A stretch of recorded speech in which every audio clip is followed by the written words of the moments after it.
अक्सर ऐसे होता है ना, कोई हमारे साथ बदतमीजी करता है तो हम भी उसकी जुबान में उसको जवाब देने की कोशिश करते हैं। कभी कभार हम उससे बढ़ के उसको ना जवाब देने की कोशिश करते हैं, उसको हर तरह से चुप करवाने की कोशिश करते हैं। अब आपको ऐसा रवैया अपनाने की जरूरत नहीं पड़ेगी कि आपको उसकी जुबान या बुरी जुबान में या तलख जुबान में उसको आप जवाब दें। आज आपके साथ 3 तरीके शेयर करूँगी, जो उसका हम खुद ही मुँह बंद कर देंगे। तो शुरू करते हैं आज की वीडियो। अस्सलाम वालेकुम, सब कैसे हैं? उम्मीद करती हूँ सब ठीक होंगे, खैरियत से होंगे, अपने घरों में खुश होंगे, आबाद होंगे। अल्लाह पाक सबको अपने घरों में खुश रखे, आबाद रखे, ढेरों खुशियाँ अता करे। अच्छा जी, आज का ना टॉपिक बड़ा इम्पोर्टेंट है। देखिए, जब हमारे साथ कोई बदतमीज़ी करता है ना, तो वो किस लिए बदतमीज़ी करता है? हमें तकलीफ देने के लिए, हमें गुस्सा चढ़ाने के लिए, ताकि हम ना हाइपर हों और अपना ना हम ज़हनी सुकून जो है ना उसको खराब कर दें। इसीलिए तो लोग बदतमीज़ी करते हैं, ताकि हम अपना ज़हनी सुकून खराब करें, अपना सुकून खराब करें, मेंटली तौर पे हम डिस्टर्ब हों। तो हम क्या करते हैं कि हम उससे बढ़ के उसको उसी ज़ुबान में जवाब देने की कोशिश करते हैं। लेकिन अब आपने ऐसा बिल्कुल भी नहीं करना। आज आपके साथ जो तरीके शेयर करूँगी ना, अगर आप अप्लाई कर लेते हैं ना, तो यकीन करें कि आपका काम भी हो जाएगा और आप सुकून में भी रहेंगे। तो वो कहते हैं ना कि कहावत है एक, साँप भी मर गया और लाठी भी बच गई, वो वाला हिसाब आपके साथ होगा। तसव्वुर करें कि आपने एक महफ़िल लगी है और अचानक कोई आपकी किसी कमज़ोरी पे एक ऐसा घटिया तंज़ करता है, और अक्सर लोगों को ना आदत होती है कि वो जहाँ पे 2-4 बंदे इकट्ठे हों ना, तो अगर उनको कोई बात पता है, कोई कमज़ोरी पता है या कोई हमारी ख़ामी पता है, तो वो क्या करता है कि तंज़ करता है। और आप ना और पूरे कमरे में ना खामोशी छा जाती है। अब सबकी नज़रें होती हैं कि आप उसको क्या जवाब देंगे, आप क्या कहेंगे, क्या बात करेंगे। और अगर आप गुस्सा करते हैं ना, तो वो जीत गया, क्योंकि वो चाहते ही यही है कि आप गुस्सा करें और सारा माहौल ख़राब हो जाए। लेकिन क्योंकि वो आपको तड़पाना चाहता है और उसका मतलब भी यही होता है, इसलिए तो वो तंज़ करता है। अगर आप खामोश रहे तो आप हल्के लगेंगे, लेकिन एक बावक़ार शख्स के पास तीसरा रास्ता होता है और वो है नफ़्सियाती वार। आज मैं आपको 3 तरीके बताऊँगी जो बगैर किसी बहस, बगैर किसी झगड़े, बगैर लड़े, बगैर रवैया बदले या बदतमीज़ी वाले लहज़े के बगैर ना आप क्या करेंगे कि सामने वाले को उसकी औकात याद दिला सकते हैं। अगर आज आप अपनी इज़्ज़त-ए-नफ्स की डाल मज़बूत करना चाहते हैं ना, तो ये वीडियो बिल्कुल आपके लिए और एंड तक ज़रूर देखिएगा। और अगर चैनल पे नए हैं तो रिक्वेस्ट है, चैनल को सब्सक्राइब कर लें, बेल आइकन को प्रेस कर लें, ताकि मेरे मोटिवेटिव व्लॉग आपको टाइम पे रिसीव होते रहें। अच्छा, जब भी हमारे साथ कोई बदतमीज़ी करता है ना, हम फ़ौरन गुस्से में आ जाते हैं। हमारा ना सोचने का जो सोचने का हमें टाइम ही नहीं मिलता। हम इतने हाइपर हो जाते हैं, इतने गुस्से में आ जाते हैं कि हम बहुत बुरा रवैया, बहुत बुरा लहज़ा ना यूज़ करते हैं और लड़ाई झगड़ा करने लगते हैं। लेकिन अब आपने ऐसा बिल्कुल भी नहीं करना। जब कोई आप पे तंज़ करे तो इसके अल्फ़ाज़ का जवाब मत दें, बल्कि इसके जज़्बात का तज़्ज़िया शुरू कर दें। जैसे ही कोई बदतमीज़ी करे ना, आप पुरसुकून रहें, उसकी आँखों में देखकर कहें, आज आप ना काफ़ी परेशान लग रहे हो। सब कुछ ठीक है ना? और आप इस महफ़िल में मुझे क्यों नीचा दिखाना चाहते हैं? इतना इम्पोर्टेंट क्यों है मुझे नीचे दिखाना? इस टेक्नीक का सबसे बड़ा फ़ायदा ये है कि आप बहस के मुआद से निकल के ना, बहस के मकसद पे बात करने लगते हैं। जब आप हमलावर से इसकी ज़हनी हालत का पूछते हैं ना, तो आप लाशऊरी तौर पे खुद को ना एक थेरेपिस्ट और उसे एक मरीज़ के दर्जे पे फ़ाइज़ कर देते हैं। इससे सामने वाले पे ना बहुत ज़्यादा असर होता है। और उसके सामने वाले की जो ईगो है ना, वो बुरी तरह मुतासिर होती है, ज़ख्मी हो जाती है, क्योंकि आप उसे अपनी हरकत का दिफ़ा करना पड़ता है ना, जो कि नामुमकिन होता है। ये तरीका साबित करता है कि आपका ज़हनी तवाज़ुन इतना मज़बूत है कि सामने वाले की घटिया बात आपको गुस्सा दिलाने की बजाय इस पे तरस खाने पे मजबूर कर रही है। लेकिन ज़्यादातर क्या होता है कि जैसे हमारे साथ कोई तंज़ करता है ना, हम फ़ौरन हाइपर हो जाते हैं और क्या होता है कि मामला बहुत ज़्यादा बढ़ जाता है और इससे क्या होता है कि हमारी जो इज़्ज़त होती है ना, वो भी खराब होती है। दूसरों की नज़रों में हमारी इज़्ज़त खराब हो जाती है। हम बहुत बुरी लैंग्वेज यूज़ कर जाते हैं और हमें समझ ही नहीं आ रही होती हम क्या करें। तो बहुत सारे लोगों की ये कोशिश भी होती है कि जहाँ 4 लोग इकट्ठे हुए हैं ना, वहाँ इसकी इज़्ज़त खराब की जाए।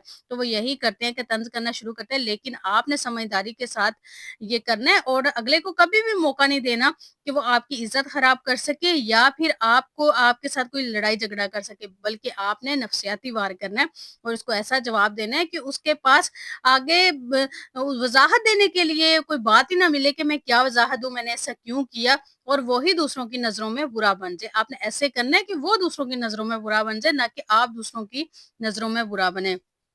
दूसरा तरीका, तवज्जो की भीख बंद कर दें। दूसरी तकनीक है कि तवज्जो छीन लें। बदतमीज़ इंसान दरअसल क्या करता है, अटेंशन सीकर होता है। जैसे ही वो कोई घटिया बात शुरू करे ना, उसे बीच में हाथ के इशारे से रोक दें और फ़ौरन किसी दूसरे बंदे से बिल्कुल मुख्तलिफ मौज़ू पे बात शुरू कर दें। जब आप इग्नोर करते हैं ना दूसरों को, तो यकीन करें दूसरे पे इतना असर होता है ना, कि सबसे ज़्यादा जो तकलीफ़ें होती हैं यही चीज़ होती है, जब हम इग्नोर करते हैं ना, सामने वाले को इग्नोर करके किसी और के साथ हम गपशप कर रहे होते हैं, हँसी-मज़ाक कर रहे होते हैं, उसके साथ हम फ्री हो रहे होते हैं, तो अगले से ना ये बात बर्दाश्त नहीं होती। और ये इतना मज़े का बदला लेने वाला तरीका है ना, कि आपको ना करते हुए भी मज़ा आएगा, कि अगला अगला कितना तड़पेगा, अगले को कितना गुस्सा आ रहा होगा, कि वो आप पे ना नज़रें जमाए रखेगा कि ये कर कर क्या रहा है। तो ये वाला जो तकनीक है ना, ये बहुत ज़्यादा इम्पोर्टेंट है और बहुत ज़बरदस्त भी है। और क्या करें, उसे रोक दें और किसी दूसरे बंदे के साथ ना आपने बात शुरू कर देनी है, और ये अमल सामने वाले को ये एहसास दिलाता है कि उसकी मौजूदगी कमरे में मौजूद फर्नीचर से ज़्यादा अहमियत नहीं रखती। आप फ़ारिग हैं, आपके अलावा भी हम रह सकते हैं, जी सकते हैं, सब कुछ कर सकते हैं। आप ही नहीं है जिसके बगैर हमारी ज़िंदगी कुछ नहीं है, या सिर्फ़ हम आपके साथ ही हँस सकते हैं, खेल सकते हैं, बैठ सकते हैं, ऐसा कुछ भी नहीं है। जब आप इसकी बात को अधूरा छोड़ के किसी और से काम की बात करते हैं ना, तो आप इसे सोशल डेड एंड पर खड़ा कर देते हैं। इस तकनीक में आपकी बॉडी लैंग्वेज बहुत अहम है। आपका रुख उसकी तरफ से मुकम्मल मुड़ जाना चाहिए, जैसे वो वहाँ मौजूद ही ना हो। आपने ये तसव्वुर ज़रूर करना है कि वो यहाँ पे है ही नहीं, और ये खामोशी से ना कहीं ज़्यादा ताकतवर अमल है, क्योंकि आपने उसे ना जतलाया है कि वो आपके वक़्त और आपके अल्फ़ाज़ के काबिल ही नहीं है। आप उसको कुछ समझते ही नहीं है, उसकी कोई अहमियत ही नहीं है। वो ये कमरे में है या नहीं है, आप पे कोई फ़र्क ही नहीं पड़ता। और जब आप ऐसे करते हैं ना, तो वो सामने वाले पे बहुत ज़्यादा फ़र्क पड़ता है, और ये बहुत इफ़ेक्टिव ना तकनीक है, और ये बहुत असर भी रखती है। तीसरा नुक्ता, रिवर्स रिएक्शन तंत्र को अवॉइड बना लें। उल्टा रिएक्शन लोग ना आप इसलिए छेड़ते हैं ताकि आप बुरा मनाओ। अगर कोई आपकी तज़लील करे, तो उसे संजीदगी से आप लें और फिर कहें कि वाह! तुम्हारी ना ऑब्ज़र्वेशन तो बहुत अच्छी है, बहुत तेज़ है, इस पे तो मैंने कभी गौर ही नहीं किया, और फिर अपनी बात जारी रखें। जब आप तंज़ को बतौर फीडबैक कबूल कर लेते हैं ना, तो सामने वाले का पूरा पावर प्ले नाकाम हो जाता है। आपका ये रवैया ज़ाहिर करता है कि आपका जो सेल्फ एस्टीम है ना, इतना बुलंद है, कि आपका वक़ार इतना बुलंद है कि कोई भी बैरूनी तबसरा, कोई भी बात, कोई भी कमेंट इसे हिला नहीं सकता, और ये एक किस्म का नफ्सियाती जोड़ है, जिसमें आप सामने वाले को अपनी ताकत ही इसके खिलाफ इस्तेमाल कर देते हैं। वो आपको नीचा दिखाने के लिए तीर चला रहा था, लेकिन आपने इन तीरों से ना अपने लिए एक तख्त बना लिया है, जिसके बाद वो शख्स खुद को इंतहाई बेवकूफ़ महसूस करने लगेगा। उसे लगेगा कि मैं बेवकूफ़ हूँ, मेरी कोई अहमियत ही नहीं है, मैं तो फ़ज़ूल हूँ। उसको ना अपना आप ना कमतर लगेगा, वो खुद को कमतर समझने लगेगा। और सबसे बेहतर होता है कि ज़ुबान का ज़ख्म तलवार के ज़ख्म से ज़्यादा गहरा होता है, लेकिन सिर्फ़ तब जब आप उसे अपनी रूह तक पहुँचने का रास्ता देते हैं। अपनी ढाल अपनी इतनी मज़बूत करें कि हर तंज़ आपसे टकरा कर वापस उसके पास चला जाए। कभी भी आप दूसरों की बातों से, दूसरों के तंज़ से आप परेशान ना हों, बल्कि आप ऐसा करें कि वो ही दूसरे के पास पलट के चला जाए। किसी को इजाज़त मत दें कि वो आपका सुकून बर्बाद करे। अगर आप आज से बदतमीज़ लोगों को अपनी नफ्सियाती महारत से जवाब देने का अहद करें ना, फिर कभी कोई आपको तंग नहीं कर सकेगा। किसी को चुप करवाने के लिए आपको गलत ज़ुबान का इस्तेमाल नहीं करना पड़ेगा।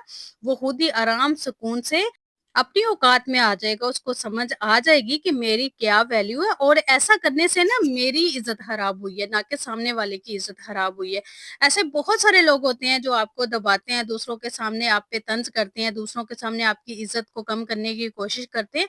तो हमेशा इस तरह के जो काम होते हैं ना, इस तरह की जो चीज़ें होती हैं, उनको सोच समझ के किया करें। ऐसे नहीं कि जैसे किसी ने कहा है तो आप फट पड़े, टूट पड़े, इससे हमेशा इज़्ज़त कम होती है। हमेशा समझदारी के साथ और हमेशा सोच समझ के आप अगले को ऐसा जवाब दें कि वो कभी भी आपके साथ क्या, किसी और के साथ भी ऐसा करने का कभी भी ना सोचें। अपनी खुशियाँ, अपना जो सुकून है उसको अपने हाथ में रखें। कभी भी किसी के हाथ में अपना सुकून कभी भी मत दें, और ये सब चीज़ें आपके अपने इख्तियार में आप खुद कर सकते हैं, कोई और कभी भी नहीं कर सकता। जो आप खुद दूसरों को जवाब दे सकते हैं, वो कभी भी कोई और नहीं कर सकता। इसलिए आप अपनी हदूद जो है ना, उनको हमेशा कायम रखें, और कभी भी उन हदूद को किसी को भी पार करने ना दें। किसी को ये हक ना दे जब उसका दिल करे 4 बंदों में बैठ के आप पे तंज़ करे, आप पे बातें सुनाए, आप पे बुरे आपके साथ बुरा रवैया अख्तियार करे, कभी भी ये किसी को हक ना दे। आई होप आज की वीडियो आपको पसंद आई होगी। वीडियो पसंद आई तो कमेंट करके ज़रूर बताइएगा। अपना ढेर सारा ख्याल रखिएगा, मुझे दुआ में याद रखिएगा। अल्लाह हाफ़िज़।